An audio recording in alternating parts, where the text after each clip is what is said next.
তো hello friends, আবারও প্রকাশিত হলো স্বাস্থ্য দপ্তরে কর্মী নিয়োগ। তো স্টেপ বাই স্টেপ বলবো। তো আপনাদের বোঝার স্বার্থে সেটিকে ইংরেজি থেকে বাংলা করা হয়েছে, যাতে আপনাদের বুঝতে কোনো অসুবিধে না হয়। তো ভালো লাগলে অবশ্যই চ্যানেলটিকে সাবস্ক্রাইব করবেন এবং আমাদের পাশে থাকবেন, আর আপনাদের বন্ধুদের শেয়ার করবেন, লাইক কমেন্ট অবশ্যই করবেন। তো সেখানে কি বলা হয়েছে স্টেপ বাই স্টেপ দেখব। তো চলেন দেখা যাক আজকের সেই বিজ্ঞপ্তি।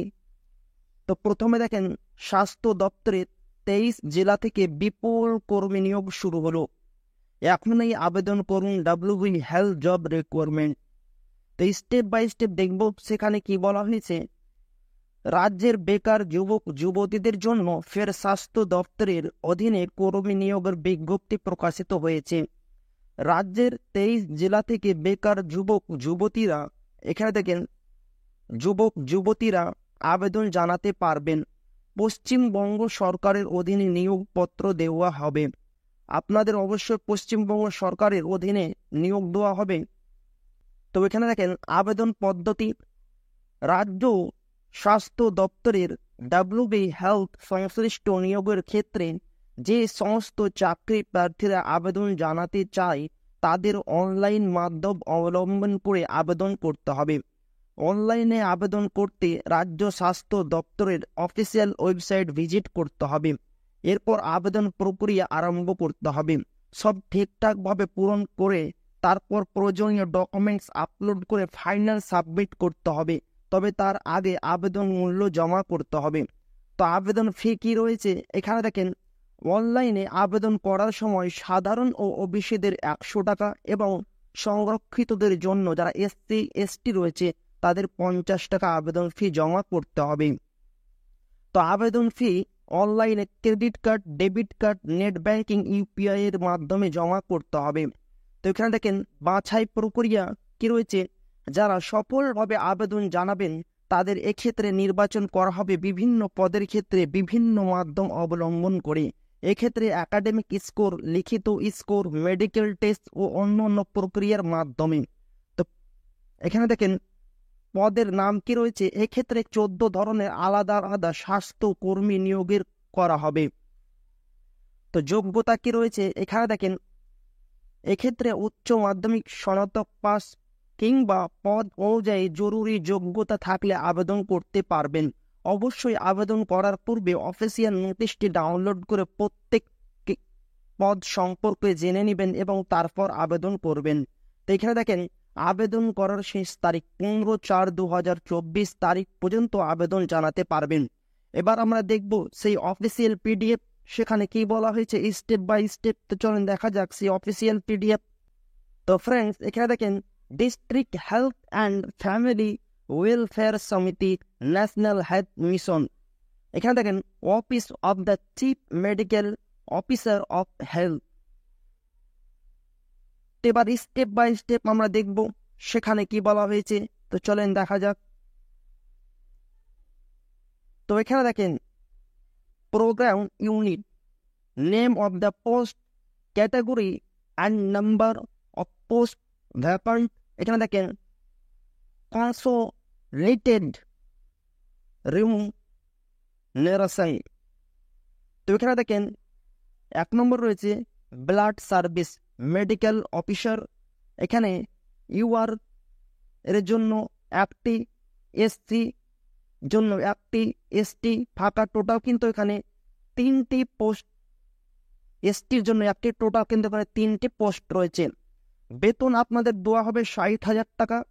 এখানে দেখেন FRU general duty medical officer, UR এর জন্য 1টি, SC এর জন্য 2টি, OBC এর জন্য 1টি, OBC B এর জন্য 1টি, টোটাল কিন্তু এখানে 5টি পোস্ট রয়েছে। বেতন দেওয়া হবে আপনাদের 60,000 টাকা। 3 নম্বরে দেখেন RKSK মেডিকেল অফিসার, UR এর জন্য 1টি, টোটাল পোস্ট 1টি, মাসিক বেতন 60,000 টাকা। তারপর দেখেন 4 নম্বরে child health NRC medical social worker. এখানে দেখেন UR এর জন্য 1টি, SC এর জন্য 1টি, টোটাল পোস্ট 2টি, বেতন দেওয়া হবে 18,000 টাকা। 5 নম্বরে দেখেন NU এইচ.এম, এখানে দেখেন স্টাফ নার্স যে পোস্টে আপনাদের নিয়োগ করা হবে, এখানে ইউআর এর জন্য 2টি পোস্ট রয়েছে, টোটাল 2টি, 25,000 টাকা আপনাদের মাসে বেতন দেওয়া হবে। 6 নম্বরে দেখেন NUHM, এখানে দেখেন community health assistant URBAN, UR এর জন্য 3টি, এসসি এর জন্য 2টি, ওবিসি এর জন্য 1টি, টোটাল 6টি, বেতন দেওয়া হবে 13,000 টাকা। এখানে দেখেন NMHP ক্লিনিক্যাল সাইকোলজিস্ট, এসসি এর জন্য 1টি, ইউআর এর জন্য 1টি, টোটাল 2টি, বেতন দেওয়া হবে 30,000 টাকা। 8 নম্বরে দেখেন NTEP senior tuberculosis laboratory supervisor, UR এর জন্য 1টি, টোটাল 1টি, 25,000 টাকা আপনাদের বেতন দেওয়া হবে। তারপর 9 নম্বরে দেখেন PCPNDT, এটা দেখেন প্রোগ্রাম অ্যাসিস্ট্যান্ট, ইউআর এর জন্য 1টি, টোটাল 1টি, আপনাদের বেতন দেওয়া হবে 22,000 টাকা। তো 10 নম্বরে দেখেন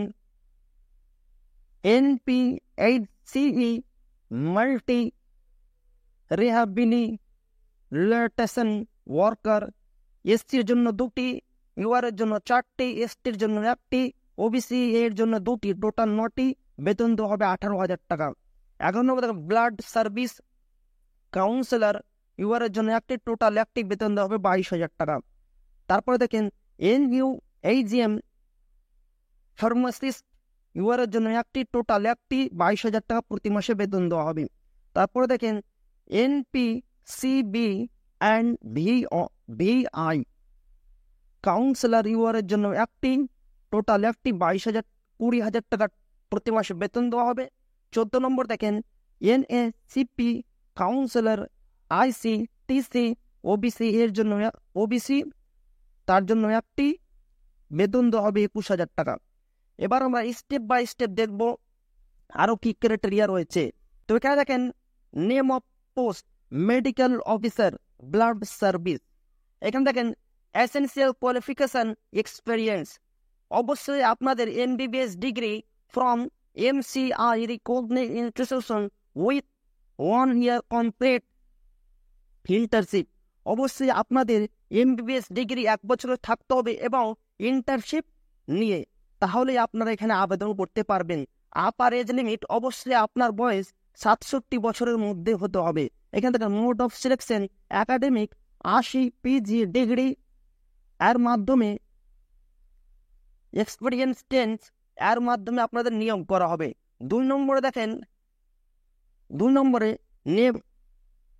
name of post general duty medical officer, এখানে দেখেন essential qualification and experience MBBS degree from MCI recognised institution with 1 year complete internship, অবশ্যই আপনাদের 1 বছরের MBBS ডিগ্রি থাকতে হবে এবং ইন্টার্নশিপ নিয়ে। এখানে দেখেন আপার এজ লিমিট 67 বছরের মধ্যে আপনাদের বয়স হতে হবে। তারপর দেখেন mode of selection academic 80 PG degree, এই নিয়ম অনুসারে আপনাদের সিলেকশন করা হবে। 3 নম্বরে দেখেন name of post medical officer essential qualification and experience, অবশ্যই আপনাদের MBBS ডিগ্রি থাকতে হবে এবং ইন্টার্নশিপ নিয়ে 1 বছরের। এজ লিমিট বলা হয়েছে 45 বছরের মধ্যে আপনাদের বয়স হতে হবে। এখানে দেখেন মোড অফ সিলেকশন, এখানে দেখেন qualification 15 graduation, 5 diploma, 5 master, 10 interview. আপনাদের এই নিয়ম অনুসারে প্রক্রিয়াটা সিলেকশন করার সময় আপনাদের ক্রাইটেরিয়া অনুসরণ করে আপনাদের সিলেকশন করা হবে। এখানে দেখেন qualification 15, graduate 5, diploma 5, master 10, interview 10, total কিন্তু আপনাদের 50 মার্ক। তো এখানে দেখেন name of post medical social worker, এখানে দেখেন এসেনশিয়াল কোয়ালিফিকেশন, এখানে দেখেন অবশ্যই আপনাদের গ্র্যাজুয়েশন থাকতে হবে এবং 1 বছরের ডিপ্লোমা থাকতে হবে এবং কম্পিউটার নলেজ থাকতে হবে। এজ লিমিট এখানে দেখেন 20 বছরের থেকে 40 বছরের মধ্যে আপনাদের বয়স হতে হবে।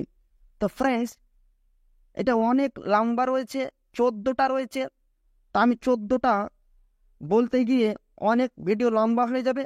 তো আমার ভিডিও ডেসক্রিপশন বক্সে আমি তার লিঙ্ক দিয়ে দেবো পিডিএফ এর। আপনারা সেখান থেকে গিয়ে স্টেপ বাই স্টেপ দেখে আপনি কোন পদের যোগ্য সেটা দেখবেন, তারপর আপনারা সেখানে আবেদন করবেন। পুরো ক্রাইটেরিয়া এখানে বলা হয়েছে, স্টেপ বাই স্টেপ আপনারা দেখবেন, কেননা ভিডিও অনেক লম্বা হয়ে যাওয়ার কারণে আমি সমস্ত কিছু বলতে পারছি না। তো এখানে দেখেন বলা হয়েছে, এখানে দেখেন লাস্ট ডেট, এখানে দেখেন last date 15 April 2024, 15 April 2024 last date রয়েছে। তো ভিডিও অনেক লম্বা হয়ে যাওয়ার কারণে আমি আর কিছু বলছি না। আমার ভিডিওর ডেসক্রিপশন বক্সে আমি পিডিএফ লিঙ্ক দিয়ে দেবো, আপনারা সেখান থেকে খুব স্টেপ বাই স্টেপ দেখবেন এবং আবেদন করুন। ফ্রেন্ডস, এখানে দেখেন মোড অফ সিলেকশন। তা আমি ইংরেজিটা বলছি না, বাংলাতে বলে দিচ্ছি। এটি নির্বাচন প্রক্রিয়ার দুটি পর্যায়ে হতে পারে, এক নথির স্ক্রিনিং এবং দুই নার্সিং ওয়ার্কগুলিতে। ওই নিয়মের উপর ভিত্তি করে আপনাদের এখানে নিয়োগ প্রক্রিয়া কমপ্লিট করা হবে।